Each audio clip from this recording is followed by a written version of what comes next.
Chapter 23. Mickey Cray's plan wasn't complicated. Trick Jared Gordon into wasting his last 3 bullets, then jump him. Hear that? Mickey asked with false excitement. I don't hear nothing, Jared Gordon grumped. They were slopping across the flats, following a line of scrubby trees.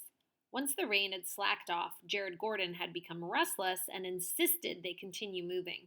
Mickey had tried to stall, saying that the chances of finding Tuna were about 1,000,000 to 1 since they no longer had an airboat to carry them across the marsh.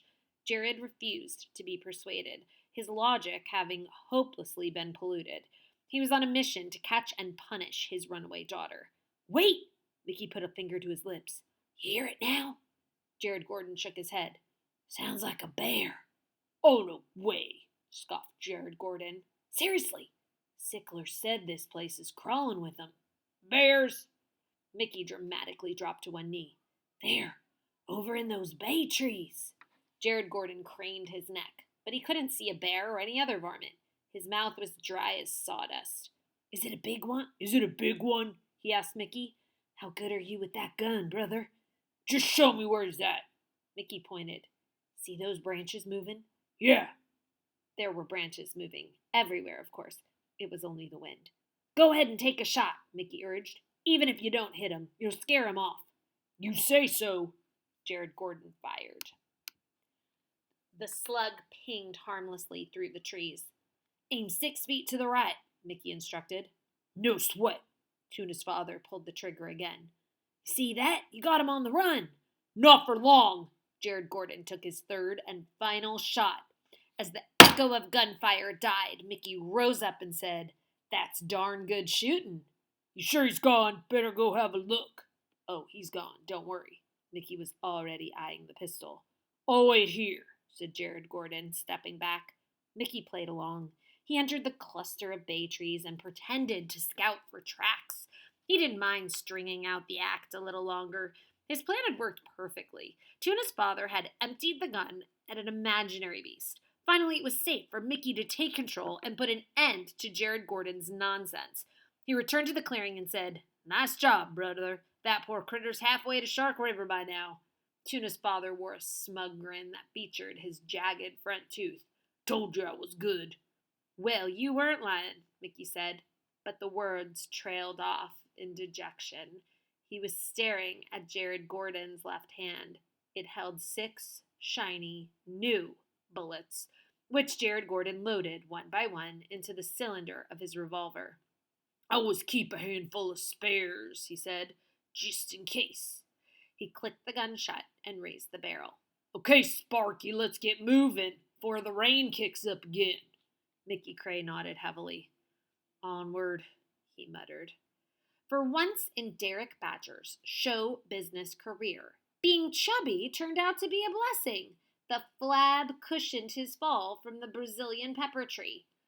I am alive, he gasped, his accent still missing in action. He lay flat on a spongy bed of wet leaves and stared up at the 2 pesky kids who stared back. You are definitely alive, Wahoo confirmed. Did I break my neck? I think you'd notice, Tuna said. Derek was a mess. Without his TV makeup and spray-on tan, he displayed all the vivid damage from the Everglades fiasco. The nicked nose from the snapping turtle, the tooth marks on his chin, arms, and thumb from the water snake, the scabbed lip and skin knees from his wrestling match with Alice, the angry rash from the poison ivy, the punctured tongue from his bat encounter. Where's Raven? Oh, never mind. Derek sat up. Wahoo said, We need to go. Link's been shot, and my dad's in trouble. No, you need to go, said Derek, before the sun sets. What are you talking about? Get out of here, both of you. I've got the dark curse, don't you see? His gaze settled on Tuna's canvas tote. Hey, you wouldn't happen to have a bottle of sparkling mineral water? Why'd you run away from camp? She asked. Derek struggled to his feet. Because I was savagely attacked by a vampire bat. You know what that means. What attack? Wahoo said. It bit you because you tried to eat it. Tuna added.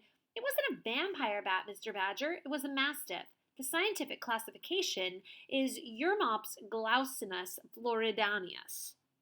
which translates to what in the king's English? Hairy, blood-sucking fiend. So what's this curse? Wahoo asked.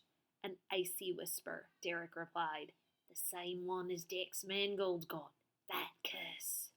Wahoo turned quizzically to Tuna, who said, Oh my gosh. What? The Nightwing trilogy. Derek nodded. Exactly. You know what happens next. Okay, I give up, Wahoo said impatiently. What's the Nightwing trilogy? Tuna's review was harsh. I barely got through the first book. It was the stupidest thing I've ever read. The movie was a classic, Derek protested. Wall-to-wall vampires, Tuna went on. Vampire shortstops, vampire cheerleaders, even a vampire beagle. I'll spare you the plot. This isn't funny. We need to go, like, now. Wahoo kept thinking about the lone gunshot they'd heard earlier. Had it been a signal? Or had Jared Gordon shot at Wahoo's dad? Derek tilted his stubbled chin toward the clouds. What time is it? Time to get real. You're not a vampire. Wahoo reached for Derek's arm, but he ducked away. How long till dark? He asked anxiously. Will there be a moon? Tuna rolled her eyes. Mr. Badger, if you don't knock it off, she said, I'm going on your Facebook page and I'm going on your Facebook page and rat you out big time. I'll tell all your fans how you got lost in the Everglades and started whining like an epic crybaby. I'll tell about your bogus parachute jump and the bat on your tongue and the puny little water snake that almost gave you a heart attack and how you can't even climb a tree. You're such a pitiful phony. Is that something you want the whole world to know?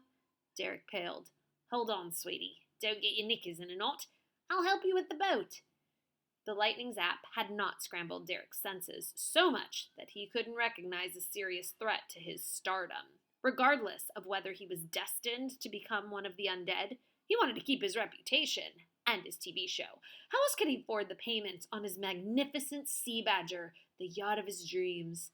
As spacey as he was at the moment, Derek still understood that he could never, ever go back to being Lee Bluepenny, unknown Irish folk dancer. Just start walking, said Wahoo. They'd wasted too much time already. His dad's life was in danger, and this nutcase was yammering about weird curses and vampires. A close examination of Link's airboat proved disappointing. From bow to stern, it brimmed with rainwater. Wahoo located a rusty drain plug in the transom, but the release lever broke off in his fingers. The hole in the helmet cam made it useless as a bucket, so they were forced to bail water with their hands. Derek proved worthless as a helper. He dribbled more than he scooped, complaining all the while. Ruefully, Tuna thought of all the hours she'd spent glued to episodes of Expedition Survival. Even the Sunday repeats. She felt like a fool for ever thinking Derek's adventures and his ruggedness were real. He was no tough guy. He was just a Hollywood fake. And obviously a whack job if he really believed in vampires. Tuna no longer had any desire for an autograph. Meanwhile, Wahoo bailed furiously. If they could lighten the weight in the hull, they might be able to slide it off the bank and into the shallows. An airboat like Link's could float in only 3 or 4 inches of water. The next challenge would be getting the engine started. Mates, I need a break, Derek said wearily. Tuna snorted. Oh, please. You think Dax Mangold would take a break? Wahoo noticed that Derek didn't look too lively. His forehead was pink and beaded with sweat, as if from a fever. Although he'd received first aid at the base camp, it was possible that he'd still gotten an infection from the bat bite. That had happened a few times to Mickey Cray after being chomped by various critters. Take a rest, Wahoo said to Derek, who nodded gratefully and sprawled next to the boat. Here, he said, and handed one of his survival soda straws to Wahoo. It was imprinted with a tiny likeness of Derek's signature. Use it as a siphon, he suggested. Wahoo wasn't sarcastic by nature, but this straw was literally the last straw. So Derek gave him a straw, thinking maybe he could get all the water out of the boat by, sipping up the water in the straw and then spitting it back out. Gosh, I'll cherish it always, he said thinly and flicked it away. With her hands, Tuna ladled another cup-sized portion of water over the side of the boat. This is going to take forever, Lance. You get that, right? Wahoo refused to become discouraged. The airboat was their only means of finding his father and Jared Gordon before something bad happened, if it hadn't happened already. And if Link's medical condition didn't take a turn for the worse, in which case they'd need the boat to haul him straight to the mainland, Mickey Cray would be on his own. Don't think that way, Wahoo told himself. Stay positive. It wasn't easy. He was the one who talked his dad into taking the expedition survival job, and he was the one who had talked him out of quitting when the quitting would have been the smart thing to do. Tuna lowered her voice so Derek wouldn't hear. I'm really sorry for all this. You don't know how sorry. It's not your fault, Wahoo said. I'm the one who dragged you guys into this mess. I should have never run away. I should have stayed and hid it at the Walmart. What are you talking about? The garden department is immense. It would take Daddy a week to find me in there. Okay, that's just crazy, Wahoo said. Between the two of them, water was flying out of the boat in all directions. Tuna clenched her jaw, fighting back tears. I never thought he'd shoot a person. Not in a million years. Maybe it was an accident, like you said. No, he's totally gone off the deep end. What if he kills someone, Lance? Wahoo didn't look up. My father can take care of himself. Well, my father, Tuna laughed bitterly. My father can't take care of breakfast. 3 more shots rang out, one after the other. Wahoo and Tuna stopped bailing and turned to listen. Derek, who was dozing, didn't stir. How far? Tuna whispered. Closer than before.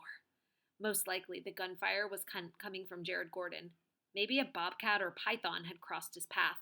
Or maybe Mickey Cray was trying to escape. The thought made Wahoo's stomach pitch. A gust of wind brought a faint, swirling fragment of human conversation.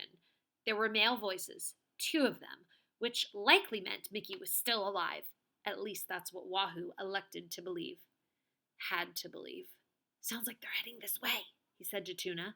Derek woke up and asked what was going on. We need to hide, Wahoo told him. Let's move. Hide from what? Vampires?